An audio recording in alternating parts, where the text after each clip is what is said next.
৭৯তম স্বাধীনতা দিবসে রাজীব ফাউন্ডেশনের উদ্যোগে চারাগাছ বিতরণ এবং সমাজ কল্যাণমূলক কর্মসূচি ঘোষণা। আজ 15ই আগস্ট ৭৯তম স্বাধীনতা দিবস প্রাক্কালে রাজীব ফাউন্ডেশনের উদ্যোগে এলাকায় দুস্থ ছাত্রছাত্রীদের 100 জনের পড়াশুনোর খরচ দায়ভার গ্রহণ করলেন। যারা শ্বাসকষ্টজনিত রোগে আক্রান্ত হন তাদের চিকিৎসার দায়িত্ব এবং হলদা থেকে কলকাতা অ্যাম্বুলেন্স পরিষেবা দেওয়ার অঙ্গীকার করলেন। আজ রাজীব ফাউন্ডেশনের উদ্যোগে স্বাধীনতা দিবস উদযাপিত মঞ্চে ফাউন্ডেশনের সাধারণ সম্পাদক প্রণব সামন্ত বলেন, গত কয়েক বছর আগেই রাজীব মণ্ডল বাবা তপন মণ্ডল পথ দুর্ঘটনায় পরলোক গমন করেন। তারই স্মৃতির উদ্দেশ্যেই এই ফাউন্ডেশন তৈরি হয়েছে। ফাউন্ডেশনের চেয়ারম্যান হয়েছেন প্রয়াত রাজীব মণ্ডলের বাবা তপন মণ্ডল। প্রয়াত রাজীব মণ্ডলের স্মৃতির উদ্দেশ্যকে সামনে রেখেই আমাদের এই কর্মকাণ্ড। আজকের এই দিবসে উপস্থিত ছিলেন বিশিষ্ট সমাজসেবী অসিত বরণ ব্যানার্জি, হলদিয়ার বিধায়িকা তাপসী মণ্ডল, শহরী রোজগার যোজনার চেয়ারম্যান শ্যামল মাইতি, সাঁতারু পূজা দাস, হলদিয়া পৌরসভার প্রাক্তন chairman in councillor Azizul Rahman, প্রাক্তন কাউন্সিলর পম্পা প্রধান সহ বিশিষ্ট ব্যক্তিবর্গ। আজকের সাংবাদিকদের মুখোমুখি হলেন রাজীব ফাউন্ডেশনের সাধারণ সম্পাদক প্রণব সামন্ত। এই ট্রাস্টি যে ফাউন্ডেশন এর মূল 4টি লক্ষ্য নিয়ে আমরা এগোতে চাই। আর্থিকভাবে অসহায় এবং মেধাবী 100 জন শিক্ষার্থীকে প্রতি বছর বৃত্তি, পড়াশোনার উপকরণ ও আর্থিক সহায়তা প্রদান। হৃদরোগে আক্রান্ত অসহায় 100 জন ব্যক্তিকে আমরা আর্থিকভাবে সাহায্য করা তাদের অপারেশনের জন্য। দরিদ্র পরিবারের জন্য বিনামূল্যে অ্যাম্বুলেন্স পরিষেবা। এছাড়াও আমাদের আরও অঞ্চলের, বিশেষ করে মেদিনীপুরের তথা লাল মাটিতে হারিয়ে যাওয়া যে লোকসংস্কৃতি, লোকনৃত্য, সাংস্কৃতিক হস্তশিল্প, কারুশিল্প থেকে পুনর্জীবিত করতে, যার অংশ হিসেবে আমরা আগামী 2026 সালের মার্চ থেকে এপ্রিল মাসে নবরাত্রি উৎসবের মধ্য দিয়ে সাংস্কৃতিক অনুষ্ঠান আয়োজন করেছি। আজ আমরা প্রতিজ্ঞা করছি, মানব সেবা, শিক্ষার আলো ছড়ানো, জীবন বাঁচানোর প্রয়াস এবং সাংস্কৃতিক ঐতিহ্যকে রক্ষা হবে আমাদের পথ চলার মূল মন্ত্র। রাজীব মণ্ডলের স্মৃতিতে শ্রদ্ধা জানিয়ে আসুন আমরা সবাই মিলে এই যাত্রায় অংশ নিই এবং আগামী দিনের সমাজের পক্ষে, সমাজের মাঝে আমরা আলো ছড়াই। নমস্কার, ধন্যবাদ জানাচ্ছি। তাদের মাধ্যমেই চারাগাছ প্রতীক রূপে আমরা মঞ্চ থেকে তুলে দেব। বাকিদের কাছে আমরা এই রাজীব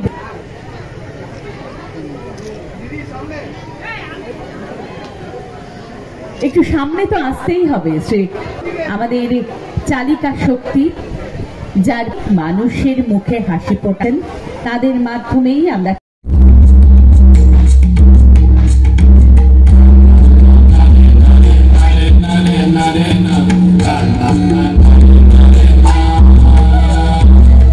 আমাদের সমাজের উচ্চবর্গের ব্যক্তিত্ব সবাইকে আমার সশ্রদ্ধ শুভেচ্ছা এবং প্রণাম। আমার সামনে যারা আছেন এই অনুষ্ঠানে যোগদান করার জন্য এসেছেন তাদেরও আমার ভালোবাসা এবং আন্তরিক শুভেচ্ছা, কিংবা ওয়েলফেয়ার সোসাইটি বলুন তাদের প্রতি। প্রণববাবু এবং আরও যারা আছেন এই ক্লাবের সঙ্গে যুক্ত সবাইকে আমার আন্তরিক শুভেচ্ছা। আমি এই 2-1 কথা বলে আপনাদের কাছে বিদায় নেব। আমার আরও একটা অনুষ্ঠানে যাওয়ার আছে। ধন্যবাদ, ভালো থাকবেন সবাই। ৭৯তম স্বাধীনতা দিবস উপলক্ষে যে মহৎ কর্মসূচি, এই কর্মসূচির সভার সভাপতি ফাউন্ডেশন করে সমাজের কিছু দায়বদ্ধতা নিয়েছে। একটি গাছ একটি প্রাণ, সেই লক্ষ্যে দাঁড়িয়ে তারা আপনাদের সামনে কিছু গাছ তুলে দেবেন। তবে গাছটা নিয়ে গিয়ে এই কর্মসূচির সঙ্গে আমি পার্সোনালি অনেক দিনের সঙ্গে যুক্ত। রক্ত এবং গাছ, চারা গাছ এবং রক্ত, এটার সঙ্গে আমি 2009 থেকে যুক্ত। দুটোই মানুষের জীবনের সঙ্গে যুক্ত। 1 ফোঁটা রক্ত একটা মানুষের জীবন বাঁচাতে পারে, আরেকটি গাছ অক্সিজেন দিলে একটা মানুষের জীবন বাঁচাতে পারে। অর্থাৎ এইরকম কর্মসূচি, এইরকম মহান চিন্তা ভাবনা প্রণববাবুর মতো লোকেরা, তপনবাবুর মতো লোকেরা করেছেন। আমি কৃতজ্ঞতা, ধন্যবাদ জানাচ্ছি। আমি আপনাদের সঙ্গে শেষ পর্যন্ত থাকতে পারলে অত্যন্ত খুশি হতাম, কিন্তু আজকে সেক্ষেত্রে 12টা 15 থেকে আমাদের জানা নেই। সেখানে আমি এই জন্যই আমি নিজের থেকে বলে নিয়েছি যে আমাকে একটু আগে বলতে দিতে হবে এবং আমাকে আপনাদের ক্ষমা করতে হবে। এই ধরনের কর্মসূচি আগামী দিনে যদি আপনারা করেন আমার পূর্ণাঙ্গ সহযোগিতা পাবেন। তপনবাবু, প্রণববাবুরা এই ধরনের কর্মসূচি করুন। অসিতদা আছেন, অনেক দূর থেকে এসছে, আমার কষ্ট হচ্ছে যে অসিতদাকে এখানে ছেড়ে দিয়ে আমাকে যেতে হয়। কিন্তু দুর্ভাগ্য আমার, এটা করতেই হবে, কিছু করার নেই আমার। আবার একবার তপনবাবু এবং প্রণববাবুদের এবং বিশেষত আমাদের আত্মপ্রকাশ দিবস এবং তার সাথে সাথে স্বাধীনতা দিবসে বর্ষপূর্তি উৎসব, সেই অনুষ্ঠানে উপস্থিত আছেন ফাউন্ডেশনের অন্যতম পুরোধা তপনবাবু, আছেন ফাউন্ডেশনের সমস্ত কর্মকর্তা সদস্য আছেন আপনাদের এই এলাকার বিধায়িকা সম্মানীয় তাপসী মণ্ডল মহোদয়, আছেন এইচডির ভাইস চেয়ারম্যান মাননীয় সাধারণ জানা মহাশয়, আছেন বিশিষ্ট সমাজসেবী শ্যামল মাইতি, আছেন আমাদের গর্ব হলদিয়া শুধু নয় সারা বাংলার গর্ব আমাদের ক্রীড়াবিদ সাঁতারু পূজা দাস, আছেন পম্পা ম্যাডাম সহ একগুচ্ছ এই এলাকার কৃতি মানুষ। আমি সবাইকে একযোগে শ্রদ্ধা, শুভেচ্ছা, ভালোবাসা নিবেদন করি। বিশেষভাবে আমাদের শিক্ষকগণ যারা এই বয়সে এসেছেন আমাদের উৎসাহিত করতে, তাদের প্রণাম নিবেদন করি। এই এলাকার আপামর মানুষ যারা আজকের এই মহতী অনুষ্ঠানে এসে উপস্থিত হয়েছেন, আমার বন্ধুরা, আমার ছোট ছোট ছেলেমেয়েরা, সবাইকে আজকের এই শুভ দিনে শ্রদ্ধা, শুভেচ্ছা, ভালোবাসা, আদাব, সেলাম, জোহার নিবেদন করি। সমস্ত সদস্য কর্মকর্তাদের যে তারা ভেবে কিছু দায়িত্ব আছে, এই সমাজে আমরা যে প্রতিষ্ঠা পেয়েছি তার পেছনে এই সমাজের সর্বস্তরের মানুষের অবদান আছে। সুতরাং আমাদেরকেও কিছু করতে হবে। এই যে ভাবনাটাকেই আমি শ্রদ্ধা জানাই, তাদের কৃতজ্ঞতা জানাই যে তারা কয়েকটি কর্মসূচি ঘোষণা করেছেন, যে কর্মসূচির মধ্য দিয়ে তারা আরো বেশি করে প্রান্তিক মানুষের কাছে পৌঁছে যেতে চান।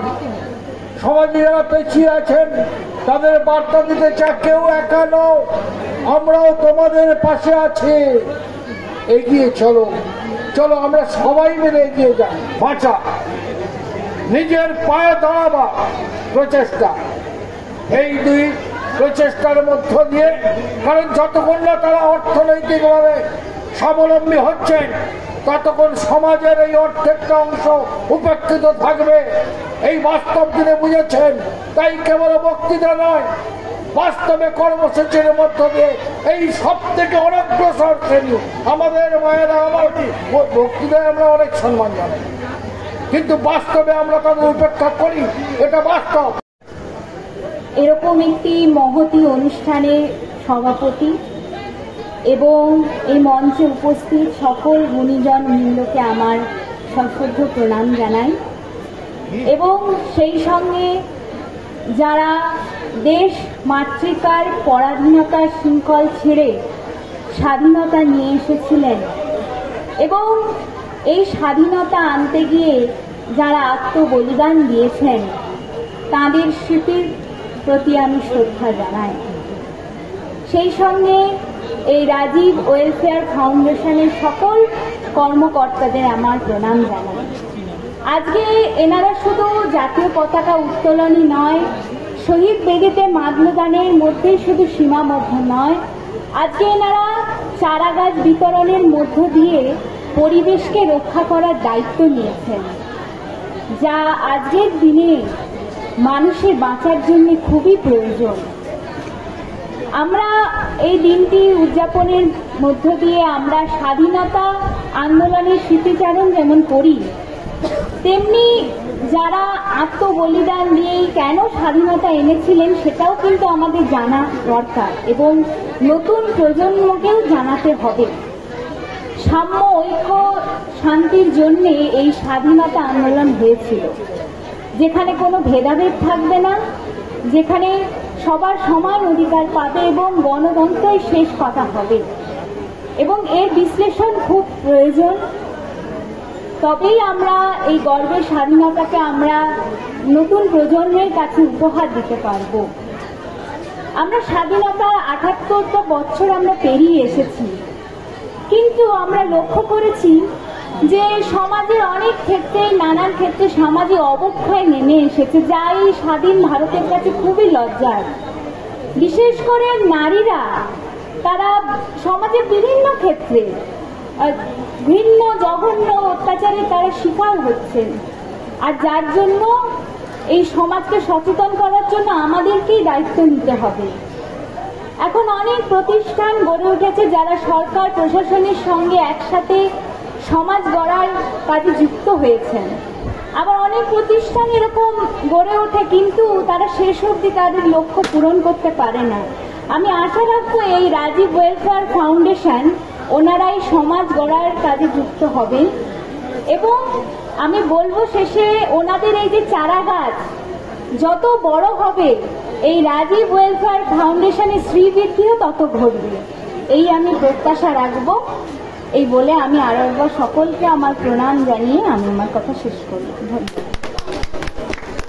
ভালো লাগলো যে আমাদের তপন ভাই ও তার ছেলের স্মৃতিকে চিরস্মরণীয় করে রাখার জন্য এই কর্মসূচিটা নিয়েছে, এটা ভালো। এবং তার সঙ্গে আমাদের প্রণব বা অন্যান্যরা যুক্ত হয়ে গেছে। আর আজকে ভালো লাগলো যে আজকে এই স্বাধীনতা দিবসে এত মানুষের সমাগম হয়েছে। স্বাধীনতা দিবস অ্যাকচুয়ালি যে প্রত্যেকটা জায়গায় হচ্ছে, প্রত্যেক ক্লাব, স্কুল, বিভিন্ন প্রতিষ্ঠানে হচ্ছে, কিন্তু এরা এই ধরনের কার্যক্রম করে সমস্ত মানুষকে এখানে জড়ো করেছে। এটাই একটা ফাউন্ডেশনের বলা যায় প্রাপ্তি। সব জায়গায় কিন্তু আজকের এই দিনে কিন্তু সবাইকে পাওয়া যায় না, এটা একটা বিষয়। দ্বিতীয় হচ্ছে যে এই বিষয়ে আমার বেশি বলার নেই, তবে আজকের দিনে মানুষে মানুষে একটা যে স্বাধীনতার যে মূল সংবিধানের যে ঐতিহ্য, যে ধর্মনিরপেক্ষ আমাদের দেশ, সম্প্রীতির ঐক্যে আমাদের গোটা ভারতবর্ষ, সেই সম্প্রীতিকে বা সাম্প্রদায়িক সম্প্রীতিকে বিঘ্নিত করবার জন্য কেউ বা কারা একটা চেষ্টা করছে। বিভিন্ন টিভির পর্দায় আমরা দেখতে পাচ্ছি ধর্মে বিভাজন করছে, কিন্তু বহু ধর্মের মানুষ মিলিতভাবেই কিন্তু স্বাধীনতা এনেছে। হিন্দু, মুসলমান, শিখ, জৈন, খ্রিস্টান সকলের রক্তের বিনিময়ে স্বাধীনতা। কিন্তু সেই স্বাধীন দেশে আমাদের হিন্দু যখন আক্রান্ত হয়, আবার মুসলমান যখন আক্রান্ত হয়, শিখ যখন আক্রান্ত হয়, সবাই আক্রান্ত হয়। ক্ষুধার যন্ত্রণায় আক্রান্ত, বেকারির যন্ত্রণায় আক্রান্ত, মাথার উপরে ছাদ নেই তার জন্য আক্রান্ত। সমস্যা আমাদের সকলের, কিন্তু বিভাজন হয়ে গেলে, ধর্মের ভিত্তিতে ভাগ হয়ে গেলে, তবে কোনো আন্দোলন ঐক্যবদ্ধ দানা বাঁধে না। সেজন্য কেউ বা কারা ধর্মের ভিত্তিতে বিভাজন করতে চায়, আর আমরা কিন্তু এটার বিরোধী। আমরা সংবিধানের ঐতিহ্যকে রক্ষা করতে চাই। আজকের দিনে সেই শপথ আমাদের নিতে হবে। যারা বিভাজন করতে চাইছে বাংলাকে, দেশকে, আমাদের মানুষে মানুষে বিভাজন করতে চাইছে, সেই বিভাজনের বিরুদ্ধে ঐক্যবদ্ধভাবে স্বাধীনতার লড়াই হয়েছে। ঐক্যবদ্ধভাবে মাথার উপরে সকলের ছাদ, সকলের হাতে কাজ, সকলের পেটে ভাতের জোগাড়, এর জন্য আমাদের ঐক্যবদ্ধভাবে লড়াই চাই। এছাড়া এর বিকল্প নেই। কেকার পেস্ট্রিতে জিবে জল সপারি, ওয়াও আশাতে লাজবাব নিউ বিদ্যুৎ বেকারি। রাজলক্ষ্মী জুয়েলারি ওয়ার্কস, রাজলক্ষ্মীর মধুদার, মধুর মতো ব্যবহার। দুর্গা চক, বাসন্তী ভবন, দুর্গা মন্দিরের পাশে, সুপার মার্কেটের বিপরীতে, হলদিয়া।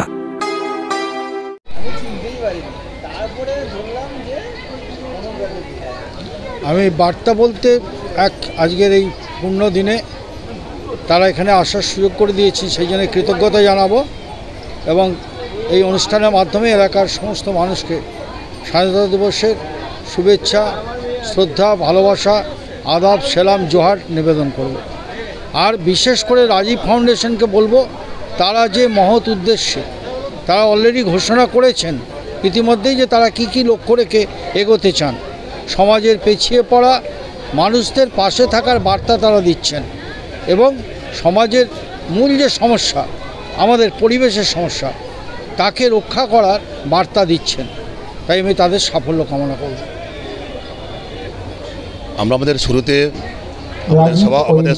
আমাদের সভাপতি তপন মণ্ডল মহোদয় উনি বলেছেন আমি সম্পাদক হিসাবে আমাদের যারা গেস্ট ছিলেন, অতিথি ছিলেন, তারাও বলেছেন আমাদের মূল লক্ষ্য, আমরা অনেক এনজিও সোসাইটি আমরা দেখেছি, তাদের বিভিন্ন কর্মকলাপ, আমরা সেখান থেকে অনুপ্রাণিত আমরা ভেবেছি যে আমাদের সমাজের জন্য কিছু দায়বদ্ধতা আছে। আজকের দিনে দাঁড়িয়ে আমাদের যারা স্বাধীনতা আন্দোলনে যারা ব্রতী হয়েছিলেন তাদের যে আশা আকাঙ্ক্ষা, তাকে মর্যাদা দেওয়ার জন্য আমরা আজকের ঘোষণা করেছি সমাজে পিছিয়ে পড়া 1000-100 ছাত্রকে আমরা সারা বছর 26 সাল থেকে শুরু করব, সারা বছর তাদের পড়াশোনার দায়িত্ব আমরা নেব আর্থিকভাবে। 100 হার্ট পেশেন্টকে আমরা তাদের সেবা, আর আমাদের রাঢ়বঙ্গ অবিভক্ত মেদিনীপুর এই সংস্কৃতিকে তুলে ধরার জন্য 26 সালের মার্চ-এপ্রিল নাগাদ আমরা নবরাত্রি উৎসব যে সময় হয়, ওই উৎসবের মধ্য দিয়ে আমরা ওই কালচারগুলো তুলে আনবো। তোলার মধ্য দিয়ে আজকের দিনে প্রজন্মের কাছে আমাদের পশ্চিমবঙ্গ সহ আমাদের যে মেদিনীপুর জেলার যে ঐতিহ্য, কৃষ্টি সংস্কৃতি, তাকে তুলে ধরার চেষ্টা করব। এবং সারা বছর ধরে এর সাথে সাথে কিছু ক্রীড়াক্ষেত্রে এবং শিক্ষাক্ষেত্রে যারা মাঝপথে পড়াশোনা ছেড়েছে, কেউ মাধ্যমিক, উচ্চ মাধ্যমিক, তাদেরকে আমরা একটা ট্রেনিং সেন্টারের মধ্য দিয়ে 3 মাসের ট্রেনিংয়ের মধ্যে দিয়ে গভর্নমেন্ট সার্টিফিকেট প্রদান করা, ট্রেনিংয়ের পরে ভোকেশনাল ট্রেনিংয়ের পরে তাদের যাতে কর্মসংস্থানের সুযোগ করে দেওয়া। এইভাবে আমরা সমাজের কাছে কিছু দায়বদ্ধতা আমাদের রয়েছে সবাইকে, শুধু আমাদের যে রাজীব ফাউন্ডেশনের যে 10 জন আমাদের সদস্য তারা না, 10 জন সদস্য সাথে সাথে সমস্ত নিয়ে সাংবাদিক মহল যারা আপনারা প্রতিনিয়ত আমাদের সাহায্য করেন, এখানকার লোকাল প্রশাসন, বিভিন্ন ধর্মাবলম্বী, বিভিন্ন রাজনৈতিক দল, বিভিন্ন শিক্ষা প্রতিষ্ঠান, ক্লাব প্রতিষ্ঠান, সমস্ত মানুষকে সঙ্গে নিয়ে ফাউন্ডেশনটাকে আমরা এমন জায়গায় নিয়ে যেতে চাই প্রত্যেকের জন্য সমস্যা, প্রত্যেকের এই ফাউন্ডেশনটা প্রত্যেকের সংস্থা, এটা যেন করতে চাই, সেই উদ্দেশ্য নিয়ে আমরা এগোবো। তাতে আপনাদেরও সহায়তা লাগবে। আর আমাদের সদস্যদের নামটা বলছি, সভাপতি আমাদের তপন মণ্ডল মহোদয়, সহসভাপতি অর্পিতা কর্মকার, আর সম্পাদক আমি প্রণব সামন্ত, সহ সম্পাদক মানস মণ্ডল, আর ট্রেজারার শুভঙ্কর পট্টনায়ক, আর আমাদের আমাদের অ্যাকাউন্ট্যান্ট সত্যরঞ্জন দাস, এক্সিকিউটিভ সদস্য সুখেন কর, তারাপদ সামন্ত, আর আমাদের অভিষেক কর্মকার, আরেকজন আছে আমাদের কর্মকর্তা আমাদের দাস, আমাদের বাবু ইলেকট্রনিক দাস, আমাদের গৌরমোহন দাস মহোদয়, এই আমাদের কমিটি। এছাড়াও সাব কমিটি আছে, পরবর্তীকালে আপনাদের সংবাদমাধ্যমের মধ্যে আমরা আগামী দিনে আত্মপ্রকাশ করব। প্রণব সামন্ত, সম্পাদক। কেক আর পেস্ট্রিতে জিবে জল সপারি, ওয়াও, আশাতে লাজবাব নিউ বিদ্যুৎ বেকারি। রাজলক্ষ্মী জুয়েলারি ওয়ার্কস, রাজলক্ষ্মীর মধুদার, মধুর মতো ব্যবহার। দুর্গা চক, বাসন্তী ভবন, দুর্গা মন্দিরের পাশে, সুপারমার্কেটের বিপরীতে, হলদিয়া।